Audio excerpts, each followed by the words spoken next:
ბათუმში სტიქიის შედეგად მიყენებულ ზარალს დღემდე ითვლიან სანაპირო ზოლზე, ამ დრომდე მიმდინარეობს გაწმენდითი სამუშაოები. მერის სანდასუფთავების ბრიგადები დღეს დილიდან მუშაობდნენ სანდასუფთავების სამსახურის წარმომადგენლის თქმით, ნატანის ოდენობა საკმაოდ დიდია, რის ბოლომდე გასუფთავებასაც რამდენიმე დღე დასჭირდება. სტიქიის შედეგად მიყენებულ ზარალს გამოიხმაურა დღეს აჭარის მთავრობის თავმჯდომარეს.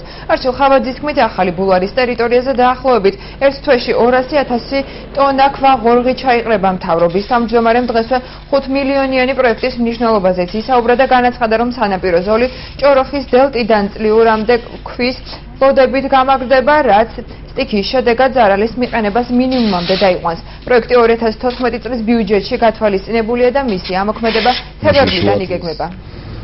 პირას გამოდარებისთანავე დაიწყო სამუშაოების შესრულება. ძირითადი მასა იყო ეგრეთ წოდებული რუჩკოვის სახლიდან ჭოროხის მიმართულებით. კი ხედავთ, თქვენც რა სურათია, მუშაობს ტექნიკა, სანდასუფთავების ბრიგადები მუშაობს სმენობით, სხვადასხვა ბრიგადა მონაცვლეობით გამოდის.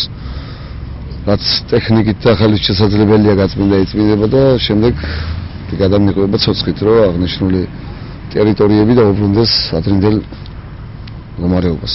პირველ ნოემბრამდე უნდა ყოფილიყო ეს ჩაყრილი, გაუგრძელეთ ვადა, ეხლა დაიწყებს კიდევ ამ ნაპირის ასე ვთქვათ, ნაპირზე ჩაყრას ღორღის, შესაბამისად სამომავლოდ უახლოეს ალბათ ერთ თვეში, თვენახევარში ეს მოხერხდება და ნაპირი გამაგრდება. ამის გარდა კიდევ გვაქვს 5 მილიონიანი პროექტი, რაც გულისხმობს ქვის ლოდებით გამაგრებას ჭოროხის დელტიდან ასე ვთქვათ წლიულამდე.